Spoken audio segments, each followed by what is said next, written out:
भुन्टीलाई पहिला नै माग्न आएका भद्रले अहिले भुन्टीलाई अँगालोमा बेरेका छन्।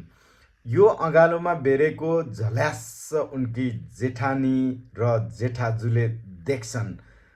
जेठानीले भुन्टीलाई त्यो देखिसकेपछि यति विचित्रको गाली गर्छिन्, उनलाई चाहिँ चरित्रहीनको सम्म आरोप लगाउन भ्याउँछिन्। यो चरित्रहीनको आरोप लगाउँदा लगाउँदै पनि जेठाजुले यिनलाई म लिएर जान्छु, घर जाम भुन्टी भनिरहेका हुन्छन्। त्यसैमा भद्र झल्यास्स ब्युजिन्छन्। हामीलाई पनि लागेको थियो अब चाहिँ भुन्टी र भद्रको पक्कै पनि फेरि मिलन हुन्छ होला भनेर, तर कुरो अर्कै भइदियो।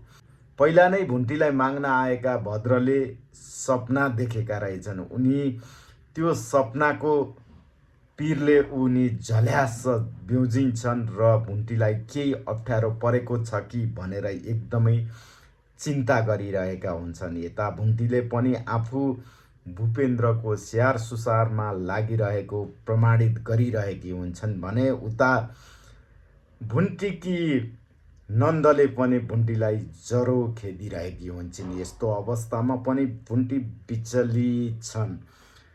तपाईहरूलाई के लाग्छ, भुन्टीको राम्रा दिन आउलान्? भूपेन्द्रको होस खुलेपछि भूपेन्द्रले फेरि पहिलेको जस्तै भुन्टीलाई माया गर्लान्? के लाग्छ? भुन्टी अझै पनि त्यो घरमा कति दिन सहेर बस्न सक्लिन्? कृपया कमेन्ट गर्नुहोला। तपाईँ भुन्टीको के फ्यान हो या भुन्टीलाई मनपर्छ भने भिडियोलाई लाइक गर्नु, च्यानललाई सब्सक्राइब गर्नु।